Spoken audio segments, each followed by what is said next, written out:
الحاجه اللي بتجيلك دي هنا شبه الصوره بالظبط. ده المحل الوحيد اللي بيجيب لك الصوره زي الواقع. النهارده بقى يا جماعه جايين نجرب مكان جاي من دمياط الجديده ومن راس البر. تمام، انا رحت دمياط الجديده بس ما رحتش راس البر ده غير وانا صغير، فكويس بقى ان الاماكن دي ابتدت تجي لنا في القاهره عشان بيبقى اسعارها جامده. واحنا بقى النهارده في ديب بوينت في جرين كورنر في مدينه نصر، وبقول لك ايه، ادخل شوف.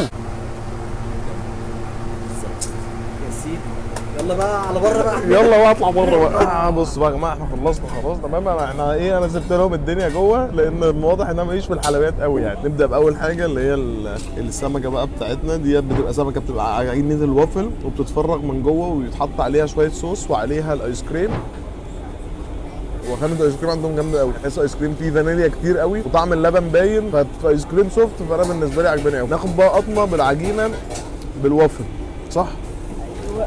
يا لهوي، هتلاقي ميزه اكتر من ان هو طعمها حلو، سعرها جامد يعني. كل دي ب 55 جنيه دلوقتي. قص حته بقى اللي هي الايه، طعم العجينه اللي فيها اللوتس مع اللوتس المكسر مع الايس كريم جامده قوي. بقول لك ايه، خش على اللي بعده. بص بقى، رجعنا تاني تمام. قلت اجرب اختراع عندهم جديد كده، ديب بوينت. هو الباكنج عندهم حلو على فكره. ديت ميني بان كيكس بس بستايل مختلف. هي بتبقى فيها العجينه نفسها بيبقى فيها قرفه، وبيحط عليها الكريمه بتاعت البان كيكس اللي هي اللي بتبقى فيها كريمه تشيز مع قرفه برضو، وعليها لوز من فوق وشويه كراميل. تعال ندوق ونشوف الدنيا. ده ايه ده، عسل ده مصطفى ولا كراميل؟ جامده دي. بص، هي العجينه شبه، تحس ان هي عجينه بان كيكس بس طعم السينامون، فاهم؟ والكريمه اللي فوق دي هي قلبتها سينامون خالص. ب 40 جنيه 9 قطع، ولغايه دلوقتي اسعار حلوه. بقول لك ايه، تعال نخش على اللي بعده. كم من 10؟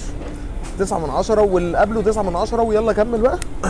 يلا بس نخش كده على اللي بعده ونشوف. دي الوافل ستيك، حط عليها وايت شوكليت، حط عليها لوز من فوق. دي بتبقى هي والوافلايه اللي بتتحط على شكل ستيك وبتاكلها هي شكل الشجره كده. هي دي يا مصطفى، ديت ب 25 جنيه. يا عم الاسعار ايه، الاسعار الجامده دي.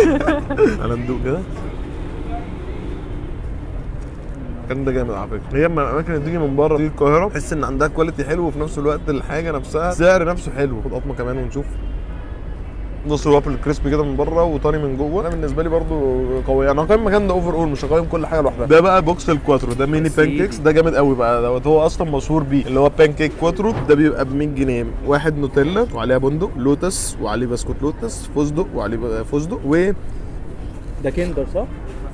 ايه؟ ده تيراميسو طعم النسكافيه.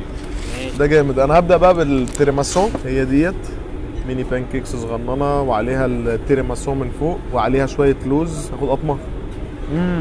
طعم الكريمه بتاعت القهوه ديت كده، فاهم؟ مع طعم القهوه مع اللوز مع البان كيكس، وديها في حته ثانيه بصراحه. حس يعني، عارف، حاجه مرره وطعمها حلو في نفس الوقت. دي عجباني قوي. وانا كمان برضه. او انت اللي حببتني في القهوه اعتقد. ما كنتش بشرب قهوه. دي بقى اللي بالفستق، حاطط عليها كريمه فستق وفستق نفسه.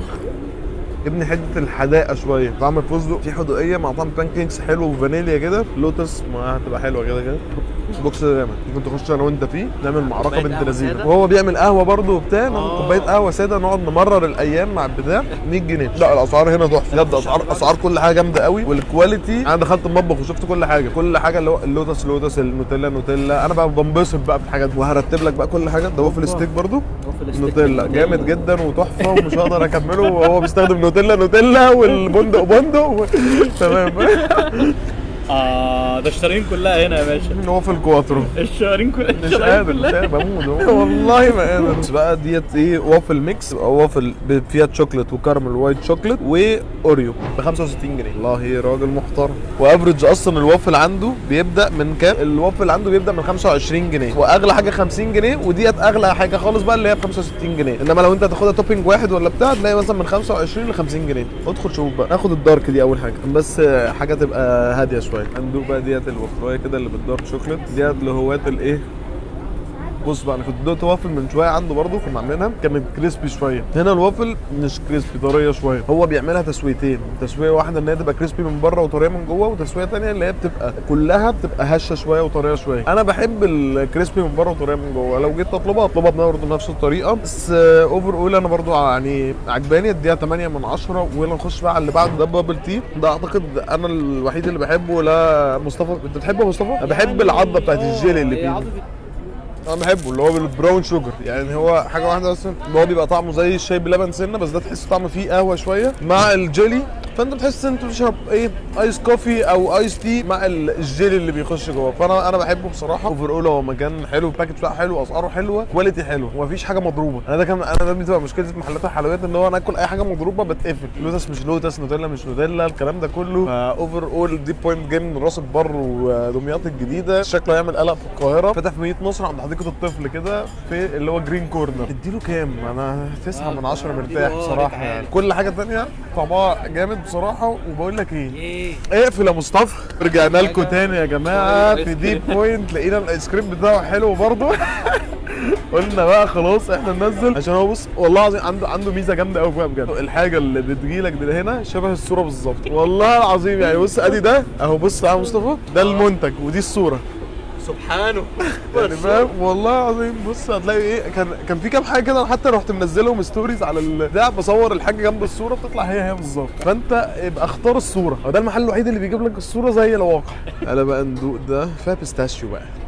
الايس كريم عنده بيبدا من اول 20 جنيه لغايه 60 جنيه. دي عجينه المكان يا جدعان، هو دي بوينت اسمه كده. لو عايز تزود العجينه دي بتزود ايس كريم 10 جنيه. ايه يا مصطفى؟